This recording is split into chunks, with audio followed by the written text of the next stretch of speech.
Bom dia, boa tarde, boa noite para você que está em qualquer lugar do mundo, em qualquer momento da eternidade. Esse vídeo é para nós meditarmos em Isaías capítulo 5. Como eu venho dizendo, Isaías é um livro profético, então precisa entender na ótica e no contexto de quando ele foi escrito. E o capítulo 5 ele começa falando, usando uma metáfora de um poema, de alguém que plantou uma vinha. E Deus estava usando essa metáfora para dizer que tinha plantado, tinha começado o povo de Israel do zero, tinha escolhido esse povo, feito uma vinha. No 2 ele diz: cavou a terra com zelo, tirou as pedras e plantou as melhores videiras. Ergueu uma torre de sentinela, quer dizer, pôs pessoas, profetas para vigiar, para guardar o povo. E também construiu um tanque de prensar uvas, quer dizer, deu a forma deles se manterem, deles terem prosperidade. Ele tinha grande expectativa de colher uvas muito boas, mas as parreiras só produziam uvas bravas. Quer dizer, ele investiu naquele povo, deu tudo de bom e as pessoas não viveram um momento de dar aquilo que era a glória a ele. E ele diz que no final desse poema, no verso 6, que ele fará dela um terreno baldio, não será podada nem capinada, espinheiros e ervas daninhas crescerão nela, não vai cair gota d'água. Por quê? Porque chegou o momento de tratar com esse povo. Continuando com os ais, Isaías continua dizendo a partir do 8: ai das casas que ajuntam casas e mais casas, que acrescentam campo a campo e que estão sempre enriquecendo. Está falando do ser humano, quando só quer juntar e não faz nada, não serve à humanidade, não serve a um propósito específico.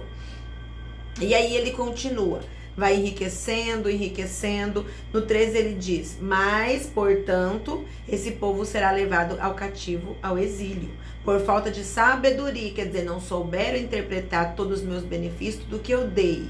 Passarão fome e a multidão se secará de sede.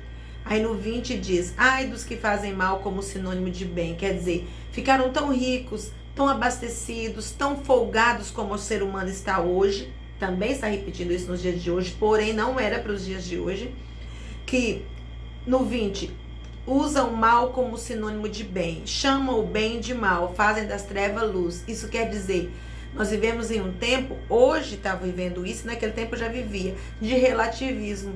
Às vezes uma coisa é mal, mas não é tão mal. Uma coisa não é moral, mas dá para passar. Sabe assim, quando o ser humano vive como nós vivemos hoje, que tudo tá certo, a gente não acha mais um parâmetro de santidade, de coisa correta para viver, tem sempre um relativismo para aplicar. Deus estava falando desse povo, desse tempo. No 24 ele diz: como a chama devora a palha, como o feno se incendeia e se consome, do mesmo modo sua raiz se reduzirá a mofo, a flor será carregada pelo vento como pó, porque rejeitaram os mandamentos do Senhor. Tenha certeza, ainda hoje as pessoas agem assim ou pior, desse tempo que Isaías estava escrevendo. E as palavras de Deus continuam a mesma.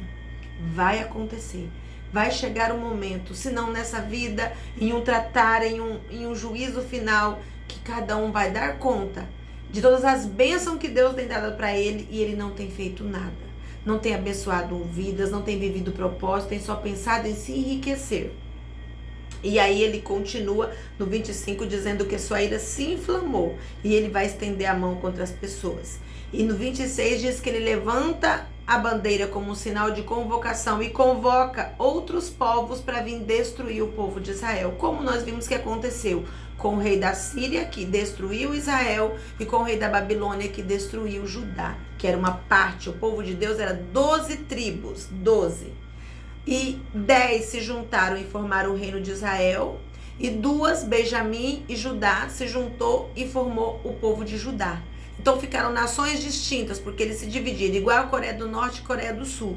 E aí, esse do Norte foi mais pecaminoso, então Deus destruiu 65 anos antes desses aqui. Mas todos eles chegaram à destruição porque se corromperam e não quiseram cumprir os propósitos de Deus. E o 30 ele termina: naquele dia rugirão como um rugido semelhante ao mar revolto, e se alguém olhar a terra será treva e angústia. E esse dia de trevas vai acontecer também agora para esse momento atual. porque é um dia não de trevas físicas, pode ser de trevas emocionais, espirituais que nós estamos vivendo. O mundo vive esse momento. Até a próxima.